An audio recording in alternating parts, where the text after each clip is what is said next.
پیر کامل صلی اللہ علیہ وآلہ وسلم پارٹ 6۔ آپ لاہور جا رہے ہیں تو واپسی پہ ماما کے ہاسٹل چلے جائیں۔ یہ کچھ کپڑے ہیں اس کے، درزی سے لے کر آئی ہوں، آپ اسے دے آئیں، سلمہ نے ہاشم سے کہا۔ بھائی میں بڑا مصروف ہوں گا، لاہور میں کہاں آتا جاتا پھروں گا اس کے ہاسٹل۔ ہاشم کو قدرے تامل ہوا۔ اب ڈرائیور کو ساتھ لے کر جا رہے ہیں، خود نہیں جا سکتے تو اسے بھجوا دیجیے گا، وہ دے آئے گا یہ پیکٹ۔ سیزن ختم ہو رہا ہے، پھر یہ کپڑے اسی طرح پڑے رہیں گے، اس کا تو پتہ نہیں اب کب آئے۔ سلمہ نے لمبی چوڑی وضاحت کی۔ اچھا ٹھیک ہے، میں لے جاتا ہوں، فرصت ملے تو خود دے آؤں گا ورنہ ڈرائیور کے ہاتھ بھجوا دوں گا۔ ہاشم رضامند ہو گئے۔ لاہور میں انہوں نے خاصا مصروف دن گزارا۔ شام 5 بجے کے قریب انہیں کچھ فرصت ملی اور تب انہیں اس پیکٹ کا بھی خیال آ گیا۔ ڈرائیور کو پیکٹ لے جانے کا کہنے کی بجائے وہ خود امامہ کے ہاسٹل چلے آئے۔ اس کے ایڈمیشن کے بعد آج پہلی بار وہ وہاں آئے تھے۔ گیٹ کیپر کے ہاتھ انہوں نے امامہ کے لیے پیغام بھجوایا اور خود انتظار کرنے لگے۔ ان کا خیال تھا کہ وہ جلد ہی آ جائے گی، مگر ایسا نہ ہوا۔ 10 15 20 منٹ وہ اب مزید انتظار نہیں کر سکتے تھے، کچھ بیزار ہونے لگے۔ اس سے پہلے کہ وہ اندر دوبارہ پیغام بھجواتے، انہیں گیٹ کیپر ایک لڑکی کے ساتھ آتا دکھائی دیا۔ کچھ قریب آنے پر انہوں نے اس لڑکی کو پہچان لیا، وہ جو جویریہ تھی، امامہ کی بچپن کی دوست، اور اس کا تعلق بھی اسلام آباد سے ہی تھا۔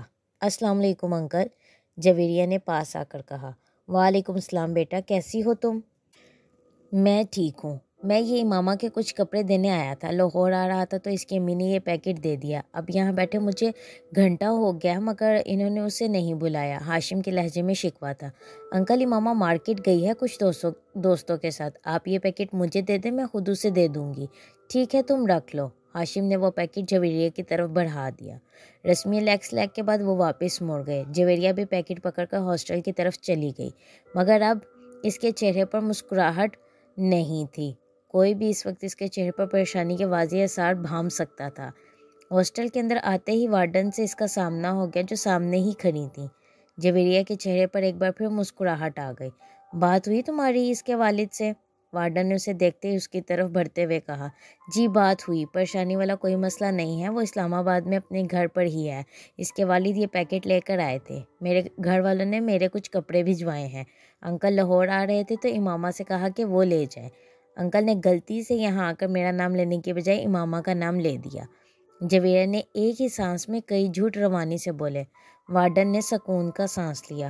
خدا کا شکر ہے، ورنہ میں تو پریشان ہی ہو گئی تھی کہ مجھے تو وہ ویکینڈ پر گھر جانے کا کہہ کر گئی ہے، تو پھر وہ کہاں گئی؟ وارڈن نے مڑتے ہوئے کہا۔ جویریہ پیکٹ پکڑے اپنے کمرے کی طرف چلی آئی۔ رابعہ اسے دیکھتے ہی تیر کی طرح اس کی طرف آئی۔ کیا ہوا؟ اسلام آباد میں ہی ہے نا وہ؟ نہیں، جویریہ نے مایوسی سے سر ہلایا۔ مائی گاڈ! رابعہ نے بے یقینی سے اپنے دونوں ہاتھ کراس کر کے سینے پر رکھے۔ تو پھر کہاں گئی وہ؟ مجھے کیا پتا، مجھ سے تو اس نے یہی کہا تھا کہ گھر جا رہی ہے، مگر وہ گھر نہیں گئی۔ آخر وہ گئی کہاں ہے؟ امامہ ایسی تو نہیں ہے؟ جویریہ نے پیکٹ بستر پر پھینکتے ہوئے کہا۔ وارڈن سے کیا کہا تم نے؟ رابعہ نے تشویش بھرے انداز میں پوچھا۔ کیا کہا؟ جھوٹ بولا ہے، اور کیا کہہ سکتی ہوں؟ یہ بتا دیتی کہ وہ اسلام آباد میں نہیں ہے تو ہاسٹل میں تو ابھی ہنگامہ شروع ہو جاتا، وہ تو پولیس کو بلوا لیتی، جویریہ نے ناخن کاٹتے ہوئے کہا۔ اور انکل کو، ان کو کیا بتایا ہے؟ رابعہ نے پوچھا۔ ان سے بھی جھوٹ بولا ہے، یہی کہا ہے کہ وہ مارکیٹ گئی ہے، مگر اب ہوگا کیا؟ رابعہ نے پریشانی کے عالم میں کہا۔ مجھے تو یہ فکر ہو رہی ہے کہ اگر وہ واپس نہ آئی تو میں تو بری طرح پکڑی جاؤں گی، سب یہی سمجھیں گے کہ مجھے اس کے پروگرام کا پتہ تھا، اس لیے میں نے وارڈن اور اس کے گھر والوں سے سب کچھ چھپایا۔ جویریہ کی پریشانی بڑھتی جا رہی تھی۔ کہیں ماما کو کوئی حادثہ ہی پیش نہ آ گیا ہو، ورنہ وہ ایسی لڑکی تو نہیں ہے کہ اس طرح۔ رابعہ کو اچانک ایک خدشے نے ستایا۔ مگر اب ہم کیا کریں، ہم تو کسی سے اس معاملے میں ڈسکس بھی نہیں کر سکتے، جویریہ نے ناخن کترتے ہوئے کہا۔ زینب نے پچھلے کچھ دنوں میں امامہ کے رویے میں کچھ تبدیلیاں محسوس کی ہیں۔ زینب سے بات کرتے ہیں، رابعہ نے کہا۔ فار گاڈ سیک رابعہ، کبھی تو عقل سے کام لیا کرو۔ ہم کیوں زینب سے اس کے بارے میں بات کریں گے؟ جویریہ نے جھنجھلا کر کہا۔ تو پھر انتظار کرتے ہیں، ہو سکتا ہے وہ آج رات یا کل تک واپس آ جائے۔ آ گئی پھر تو کوئی مسئلہ نہیں ہوگا، اور اگر نہ آئی تو پھر ہم وارڈن کو سب کچھ سچ سچ بتا دیں گے۔ رابعہ نے سنجیدگی سے سارے معاملے پر غور کرتے ہوئے طے کیا۔ جویریہ نے اسے دیکھا مگر اس کے مشورے پر کچھ کہا نہیں۔ پریشانی اس کے چہرے سے چھلک رہی تھی۔ جویریہ اور رابعہ رات بھر سو نہیں سکیں اور مکمل طور پر خوف کی گرفت میں تھیں۔ اگر وہ نہ آئی تو کیا ہوگا؟ یہ سوال ان کے سامنے بار بار بھیانک شکل بدل بدل کر آ رہا تھا۔ انہیں اپنا کیریئر ڈوبتا ہوا نظر آ رہا تھا۔ انہیں اندازہ تھا کہ یہ ان کے گھر والے ایسے معاملات پر کیسا رد عمل ظاہر کریں گے۔ وہ انہیں بری طرح ملامت کرتے، انہیں امامہ کے والد کو سب کچھ صاف صاف نہ بتانے پر تنقید کا نشانہ بناتے اور پھر وارڈن سے سارے معاملے کو چھپانے پر اور بھی اعتراض کرتے۔ انہیں اندازہ نہیں تھا کہ حقیقت سامنے آنے پر خود ہاشم مبین اور ان کی فیملی کا کیا رد عمل ہوگا۔ وہ اس سارے معاملے میں ان دونوں کے رول کو کس طرح دیکھیں گے؟ ہاسٹل میں لڑکیاں ان کے بارے میں کس طرح کی باتیں کریں گی؟ اور اگر یہ سارا معاملہ پولیس کیس بن گیا تو پھر پولیس ان کی اور اس پردہ پوشی کو کیا سمجھیں گی؟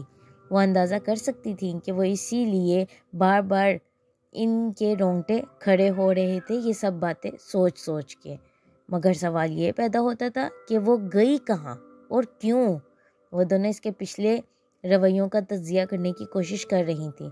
کس طرح پچھلے 1 سال سے وہ بالکل بدل گئی تھی۔ اس نے ان کے ساتھ گھومنا پھرنا بند کر دیا تھا۔ وہ الجھی رہنے لگی تھی۔ پڑھائی میں اس کا انہماک بھی کم ہو گیا تھا اور اس کی کام گوئی۔ اور وہ جو ایک بار وہ ہمارے شاپنگ کے لیے جانے پر پیچھے سے غائب تھی، تب بھی یقیناً وہ وہیں گئی ہوگی جہاں وہ اب گئی ہے۔ اور ہم نے کس طرح بے وقوفوں کی طرح اس پر اعتماد کر لیا۔ رابعہ کو پچھلی باتیں یاد آ رہی تھیں۔ مگر امامہ ایسی نہیں تھی، میں تو اسے بچپن سے جانتی ہوں۔ وہ ایسی بالکل بھی نہیں تھی۔ جویریہ کو اب بھی اس پر کوئی شک نہیں ہو رہا تھا۔ ایسا ہونے میں کوئی دیر تھوڑی لگتی ہے، بس انسان کا کردار کمزور ہونا چاہیے۔ رابعہ بدگمانی کی انتہا پر پہنچی ہوئی تھی۔ رابعہ، اس کی مرضی سے اس کی منگنی ہوئی تھی۔ وہ اور ارشد ایک دوسرے کو پسند کرتے تھے، مگر وہ اس طرح کی حرکت کیسے کر سکتی ہے؟ جویریہ نے اس کا دفاع کرنے کی کوشش کی۔ پھر تم بتاؤ کہ وہ کہاں ہے؟ میں نے تو مکھی بنا کر اسے کسی دیوار کے ساتھ نہیں چپکایا ہے۔ اس کے بابا اس سے ملنے یہاں آئے ہیں اور وہ اپنے گھر سے آئے ہیں، تو ظاہر ہے وہ گھر پر نہیں گئی، اور ہم سے وہ یہی کہہ کے گئی ہے کہ وہ گھر جا رہی ہے۔ رابعہ نے بے چارگی سے کہا۔ ایسا بھی تو ہو سکتا ہے کہ اسے کوئی حادثہ پیش آ گیا ہو سکتا ہے وہ اسی لیے گھر نہ پہنچ سکی ہو۔ وہ ہر بار یہاں سے فون کر کے اسلام آباد اپنے گھر والوں کو اپنے آنے کی اطلاع دے دیتی تھی تاکہ اس کا بھائی اسے کوسٹر کے سٹینڈ سے پک کر لے۔ اگر اس بار بھی اس نے اسے اطلاع دی ہوتی تو پھر اس کے وہاں نہ پہنچنے پر وہ لوگ اطمینان سے وہاں نہ بیٹھے ہوتے، وہ یہاں ہاسٹل میں فون کرتے، اور اس کے والد کے انداز سے تو ایسا ہی محسوس ہوا ہے جیسے اس کا اس ویکینڈ پر اسلام آباد کا کوئی پروگرام ہی نہیں تھا۔ رابعہ نے اس کے قیاس کو مکمل طور پر رد کرتے ہوئے کہا۔ ہاں، وہ کبھی بھی 1 ماہ میں 2 بار اسلام آباد نہیں جاتی تھی، مگر اس بار تو وہ دوسرے ہی ہفتے اسلام آباد جا رہی تھی، اور اس نے وارڈن سے خاص طور پر یہ کہہ کر اجازت لی تھی۔ کوئی نہ کوئی بات ضرور ہے، کہیں نہ کہیں کچھ نہ کچھ ضرور غلط ہے۔ جویریہ کو پھر خدشات ستانے لگے۔ اس کے ساتھ ساتھ ہم بھی بری طرح ڈوبیں گے۔ ہم سے بہت بڑی غلطی ہوئی جو ہم نے سب کچھ اس طرح کور اپ کیا۔ ہمیں صاف صاف بات کرنی چاہیے تھی اس کے والد سے کہ وہ یہاں نہیں ہے، پھر وہ جو چاہیں کرتے۔ یہ اس کا مسئلہ ہوتا، کم از کم ہم تو اس طرح نہ پھنستے جس طرح اب پھنس گئے ہیں۔ رابعہ مسلسل بڑبڑا رہی تھی۔ خیر، اب کیا ہو سکتا ہے، صبح تک انتظار کرتے ہیں۔ اگر وہ کل بھی نہیں آئی تو پھر وارڈن کو سب کچھ بتا دیں گے، جویریہ نے کمرے کے چکر لگاتے ہوئے کہا۔ وہ رات ان دونوں نے اسی طرح باتیں کرتے گزاری تھی۔ اگلے دن وہ دونوں کالج نہیں گئیں۔ اس حالت میں کالج جانے کا کوئی فائدہ بھی نہیں تھا۔ امامہ ویکینڈ پر ہفتے کو واپسی پر 9 بجے کے قریب آ جایا کرتی تھی، مگر اس دن وہ نہیں آئی۔ ان کے اعصاب جواب دینے لگے۔ 2:30 بجے کے قریب وہ فک رنگت اور کامتے ہوئے ہاتھوں کے ساتھ اپنے کمرے سے وارڈن کے کمرے میں جانے کے لیے نکل آئیں۔ ان کے ذہن میں وہ جملے گردش کر رہے تھے جو انہیں وارڈن سے کہنے تھے۔ وہ وارڈن کے کمرے سے بھی کچھ دور ہی تھیں جب انہوں نے امامہ کو بڑے اطمینان کے ساتھ اندر آتے دیکھا۔ اس کا بیگ اس کے کاندھے پر تھا اور فولڈر ہاتھوں میں۔ وہ یقیناً سیدھی کالج سے آ رہی تھی۔ جویریہ اور رابعہ کو یوں لگا جیسے ان کے پیروں کے نیچے سے نکلتی ہوئی زمین یکدم تھم گئی تھی۔ ان کی رکی ہوئی سانس ایک بار پھر چلنے لگی تھی۔ کل کے اخبارات میں متوقع وہ ہیڈ لائنز جو بھوت بن کر ان کے گرد ناچ رہی تھیں یکدم غائب ہو گئیں، اور ان کی جگہ اس غصے اور اشتعال نے لے لی تھی جو انہیں امامہ کی شکل دیکھ کر آیا تھا۔ وہ انہیں دیکھ چکی تھی اور اب ان کی طرف بڑھ رہی تھی۔ اس کے چہرے پر بڑی خوشگوار سی مسکراہٹ تھی۔ تم دونوں آج کالج کیوں نہیں آئیں؟ سلام دعا کے بعد اس نے ان سے پوچھا۔ تمہاری مصیبتوں سے چھٹکارا ملے گا تو ہم کہیں آنے جانے کا سوچیں گے، رابعہ نے تند و تیز لہجے میں اس سے کہا۔ امامہ کے چہرے کی مسکراہٹ غائب ہو گئی۔ کیا ہوا رابعہ، اس طرح غصے میں کیوں ہو؟ امامہ نے قدرے تشویش سے پوچھا۔ تم ذرا اندر کمرے میں آؤ، پھر تمہیں بتاتی ہوں کہ میں غصے میں کیوں ہوں۔ رابعہ نے اسے بازو سے پکڑ لیا اور تقریباً کھینچتے ہوئے کمرے میں لے آئی۔ جویریہ کچھ کہے بغیر ان دونوں کے پیچھے آ گئی۔ امامہ ہکا بکا تھی، وہ رابعہ اور جویریہ کے رویے کو سمجھ نہیں پا رہی تھی۔ کمرے میں داخل ہوتے ہی رابعہ نے دروازہ بند کر لیا۔ کہاں سے آ رہی ہو تم؟ رابعہ نے مڑ کر انتہائی تلخ اور درست لہجے میں اس سے پوچھا۔ اسلام آباد سے، اور کہاں سے؟ امامہ نے اپنا بیگ نیچے زمین پر رکھ دیا اور اس کے جواب نے رابعہ کو کچھ اور مشتعل کیا۔ شرم کرو امامہ، اس طرح ہمیں دھوکہ دے کر، ہماری آنکھوں میں دھول جھونک کر آخر تم کیا ثابت کرنا چاہتی ہو؟ یہ کہ ہم ڈفر ہیں، ایڈیٹ ہیں، پاگل ہیں؟ بھئی ہم ہیں، ہم مانتے ہیں، نہ ہوتے تو یوں تم پر اندھا اعتبار نہ کرتے، تم سے اتنا بڑا دھوکہ نہ کھایا ہوتا، رابعہ نے کہا۔ مجھے تمہاری کوئی بات سمجھ نہیں آ رہی، کون سا دھوکہ؟ کیسا دھوکہ؟ کیا یہ بہتر نہیں کہ تم آرام سے مجھے اپنی بات سمجھاؤ؟ امامہ نے بے چارگی سے کہا۔ تم ویکنڈ کہاں گزار کر آئی ہو؟ جویریہ نے پہلی بار گفتگو میں مداخلت کی۔ تمہیں بتا چکی ہوں، اسلام آباد میں، وہاں سے آج سیدھا کالج آئی ہوں اور اب کالج سے۔ رابعہ نے اسے بات مکمل نہیں کرنے دی۔ بکواس بند کرو، یہ جھوٹ اب نہیں چل سکتا، تم اسلام آباد نہیں گئی تھی۔ یہ تم کیسے کہہ سکتی ہو؟ اس بار امامہ نے قدرے بلند آواز میں کہا۔ کیونکہ تمہارے فادر یہاں آئے تھے کل۔ امامہ کا رنگ اڑ گیا، وہ کچھ بول نہیں سکی۔ اب کیوں منہ بند ہو گیا ہے؟ اب بھی کہو کہ تم اسلام آباد سے ہی آ رہی ہو، رابعہ نے طنزیہ لہجے میں کہا۔ بابا یہاں آئے تھے، امامہ نے اٹکتے ہوئے کہا۔ ہاں آئے تھے، تمہارے کچھ کپڑے دینے کے لیے، جویریہ نے کہا۔ انہیں یہ پتہ چل گیا کہ میں ہاسٹل میں نہیں ہوں؟ میں نے جھوٹ بول دیا کہ تم ہاسٹل سے کسی کام کے لیے گئی ہو، وہ کپڑے دے کر چلے گئے، جویریہ نے کہا۔ امامہ نے بے اختیار اطمینان کا سانس لیا، یعنی انہیں کچھ پتہ نہیں چلا۔ اس نے بستر پر بیٹھ کر اپنے جوتوں کے اسٹریپس کھولتے ہوئے کہا۔ نہیں، انہیں کچھ پتہ نہیں چلا۔ تم منہ اٹھا کر اگلے ہفتے پھر کہیں اور روانہ ہو جانا۔ مائنڈ یو امامہ، میں اب وارڈن سے اس سلسلے میں بات کرنے والی ہوں۔ ہم تمہاری وجہ سے خاصی پریشانی اٹھا چکے ہیں، مزید اٹھانے کے لیے تیار نہیں ہیں۔ بہتر ہے تمہارے پیرنٹس کو تمہاری ان حرکتوں کے بارے میں پتہ چل جائے، رابعہ نے دو ٹوک انداز میں اس سے کہا۔ امامہ نے سر اٹھا کر اسے دیکھا۔ کون سی حرکتوں کے بارے میں؟ میں نے کیا کیا ہے؟ کیا کیا ہے؟ ہاسٹل سے اس طرح 2 دن کے لیے گھر کا کہہ کر غائب ہو جانا تمہارے نزدیک کوئی بڑی بات نہیں ہے؟ امامہ جواب دینے کے بجائے دوسرے جوتوں کے اسٹریپس کھولنے لگی۔ مجھے وارڈن کے پاس چلے ہی جانا چاہیے، رابعہ نے غصے کے عالم میں دروازے کی طرف بڑھتے ہوئے کہا۔ جویریہ نے آگے بڑھ کر اسے روکا۔ وارڈن سے بات کر لیں گے، پہلے اس سے تو بات کر لیں، تم جلد بازی مت کرو۔ مگر تم اس ڈھیٹ کا اطمینان دیکھو، مجال ہے ذرا برابر شرمندگی بھی اس کے چہرے پر جھلک رہی ہو، رابعہ نے غصے میں امامہ کی طرف اشارہ کرتے ہوئے کہا۔ میں تم دونوں کو سب کچھ بتاؤں گی، اتنا غصے میں آنے کی ضرورت نہیں ہے۔ میں نے کوئی غلط کام نہیں کیا، نہ ہی کسی غلط جگہ پر گئی ہوں، اور ہاں بھاگی بھی نہیں ہوں، امامہ نے جوتوں کی قید سے اپنے پیروں کو آزاد کرتے ہوئے قدرے دھیمے لہجے میں کہا۔ پھر تم کہاں گئی تھی؟ اس بار جویریہ نے پوچھا۔ اپنی ایک دوست کے ہاں۔ کون سی دوست ہے؟ ایک۔ اس طرح جھوٹ بول کر کیوں؟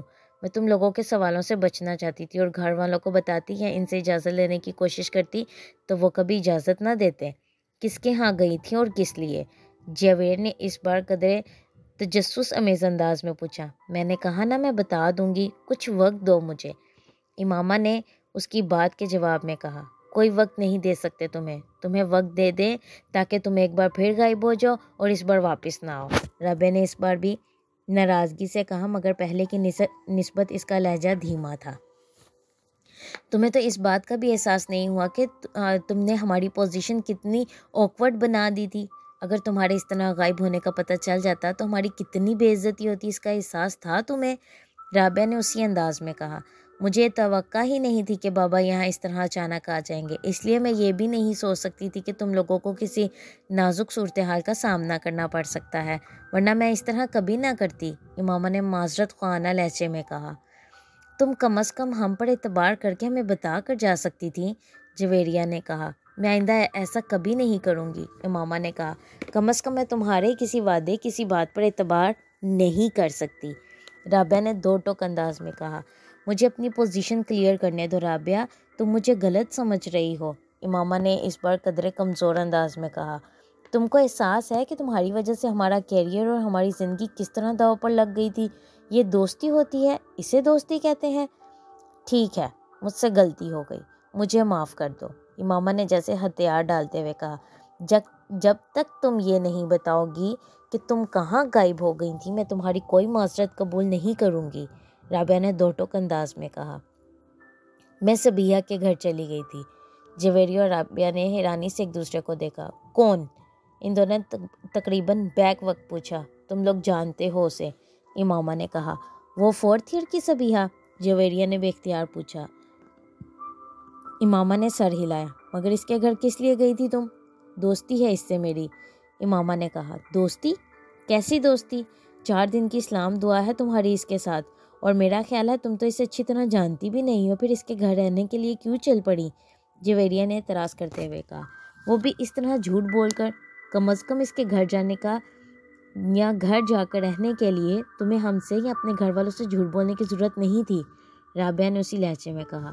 تم اسے کال کر کے پوچھ لو کہ میں اس کے گھر پر تھی یا نہیں، امامہ نے کہا۔ چلو یہ مان لیا کہ تم اس کے گھر پر تھی، مگر کیوں تھی؟ جویریہ نے پوچھا۔ امامہ خاموش رہی۔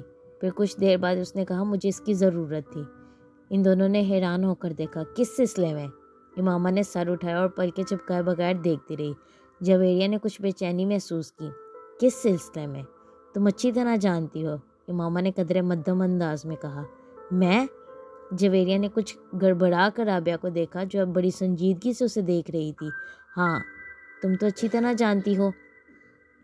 تم پہیلیاں مت بجھواؤ، سیدھی اور صاف بات کرو، جویریہ نے قدرے سخت لہجے میں کہا۔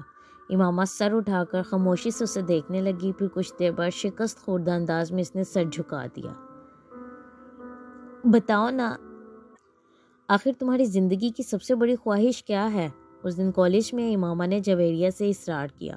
جویریہ کچھ دیر اس کا چہرہ دیکھتی رہی۔ میری خواہش ہے کہ تم مسلمان ہو جاؤ، امامہ کو جیسے ایک کرنٹ سا لگا۔ اس نے شوق اور بے یقینی کی عالم میں جویریہ کو دیکھا۔ وہ دھیمے لہجے میں کہتی جا رہی تھی، تم میری اتنی اچھی اور گہری دوست ہو کہ مجھے یہ سوچ کر تکلیف ہوتی ہے کہ تم گمراہی کے راستے پر چل رہی ہو اور تمہیں اس کا احساس تک نہیں ہے، نہ صرف تم بلکہ تمہاری پوری فیملی۔ میری خواہش ہے کہ نیک اعمال پر اگر اللہ مجھے جنت میں بھیجے تو تم میرے ساتھ ہو، لیکن اس کے لیے مسلمان ہونا ضروری ہے۔ امامہ کے چہرے پر ایک کے بعد ایک رنگ آ رہا تھا۔ بہت دیر بعد وہ کچھ بولنے کے قابل ہو سکی۔ میں توقع نہیں کر سکتی تھی جویریہ کہ تم مجھ سے تحریم جیسی باتیں کرو گی، تمہیں تو میں اپنا دوست سمجھتی تھی، مگر تم بھی۔ جویریہ نے نرمی سے اس کی بات کاٹ دی۔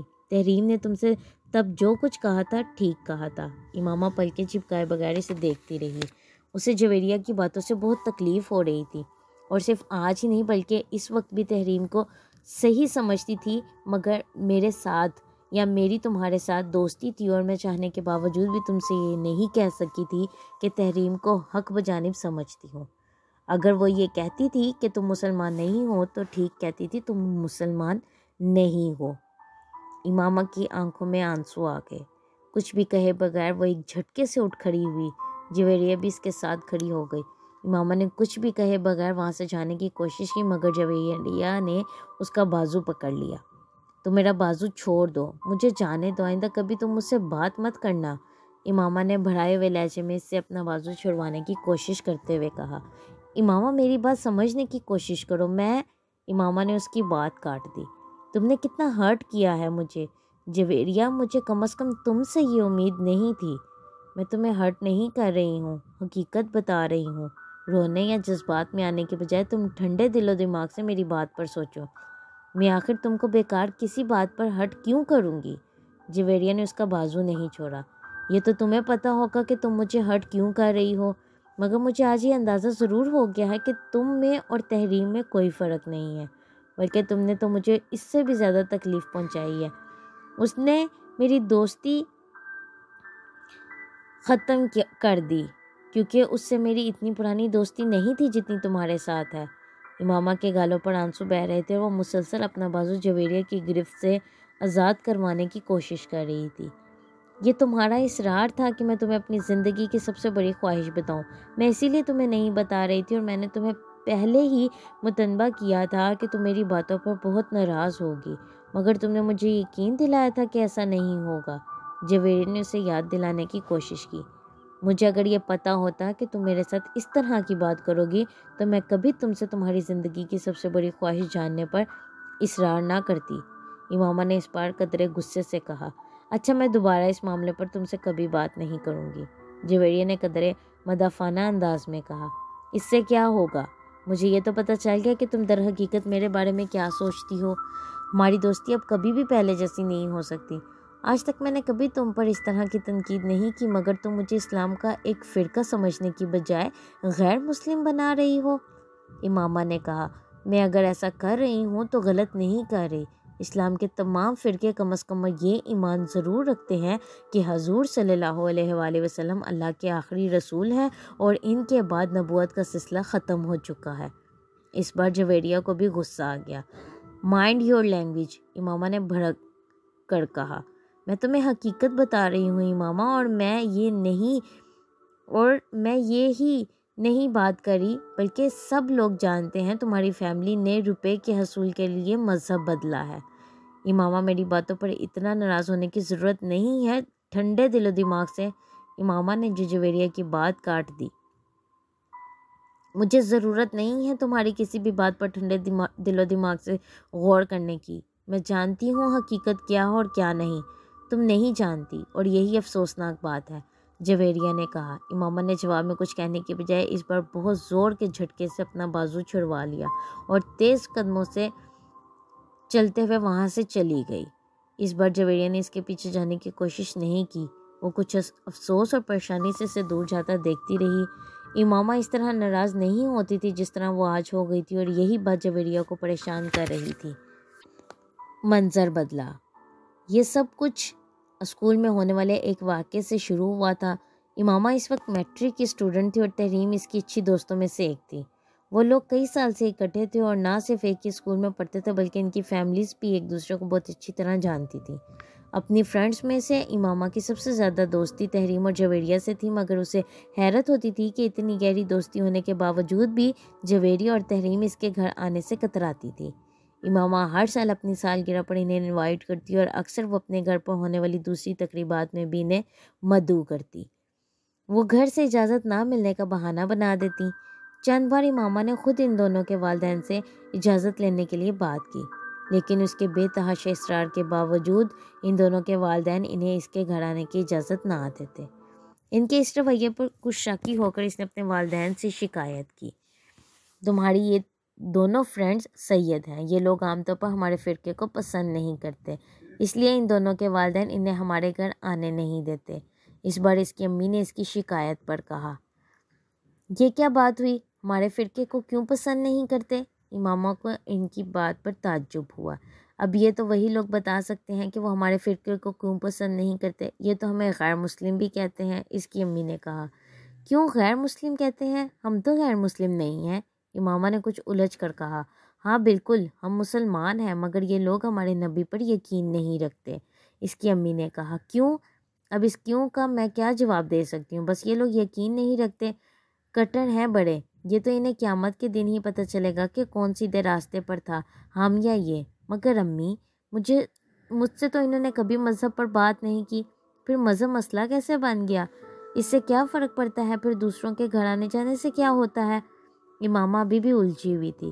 یہ بات انہیں کون سمجھائے؟ یہ لوگ ہمیں جھوٹا کہتے ہیں، حالانکہ خود انہیں ہمارے بارے میں کچھ پتہ نہیں ہے. بس مولویوں کے کہنے پر آ کر ہم پر چڑھ دوڑتے ہیں. انہیں ہمارے بارے میں اور ہمارے نبی کی تعلیمات کے بارے میں کچھ پتہ ہو تو یہ لوگ اس طرح نہ کریں. شاید پھر انہیں کچھ شعور آ جائے اور یہ لوگ بھی ہماری طرح راہ ہدایت پر آ جائیں. تمہاری فرینڈز اگر تمہارے گھر نہیں آتی تو تمہیں پریشان ہونے کی ضرورت نہیں، تم بھی ان کے گھر مت جایا کرو. مگر امی، ان کی غلط فہمیاں تو دور ہونا چاہیے میرے بارے میں، امامہ نے ایک بار پھر کہا. یہ کام تم نہیں کر سکتی. ان لوگوں کے ماں باپ مسلسل اپنے بچوں کی ہمارے خلاف برین واشنگ کرتے رہتے ہیں، ان کے دلوں میں ہمارے خلاف زہر بھرتے رہتے ہیں. نہیں امی، وہ میری بیسٹ فرینڈز ہیں، ان کو میرے بارے میں اس طرح نہیں سوچنا چاہیے. میں ان لوگوں کو اپنی کتابیں پڑھنے کے لیے دوں گی تاکہ ان کے دل سے میرے بارے میں یہ غلط فہمیاں نکل جائیں یا دور ہو جائیں، پھر ہو سکتا ہے یہ ہمارے نبی کو بھی مان جائیں۔ امامہ نے کہا۔ اس کی امی کچھ سوچ میں پڑ گئیں۔ آپ کو میری تجویز پسند نہیں آئی؟ ایسا نہیں ہے، تم ضرور انہیں اپنی کتابیں دو، مگر اس طریقے سے نہیں کہ انہیں یہ لگے کہ تم اپنے فرقے کی ترویج کے لیے انہیں یہ کتابیں دے رہی ہو۔ تم انہیں یہ کہہ کر کتابیں دینا کہ تم چاہتی ہو وہ ہمارے بارے میں جانیں۔ ہم تو زیادہ بہتر طریقے سے سمجھ سکتے ہیں، اور ان سے یہ بھی کہنا کہ ان کتابوں کا ذکر وہ اپنے گھر میں نہ کریں، ورنہ وہ لوگ زیادہ ناراض ہو جائیں گے۔ امامہ نے ان کی بات پر سر ہلا دیا۔ جاری ہے۔ ناول کا اگلے حصہ سننے کے لیے چینل کو لائک اور سبسکرائب کرنا مت بھولیں۔ شکریہ۔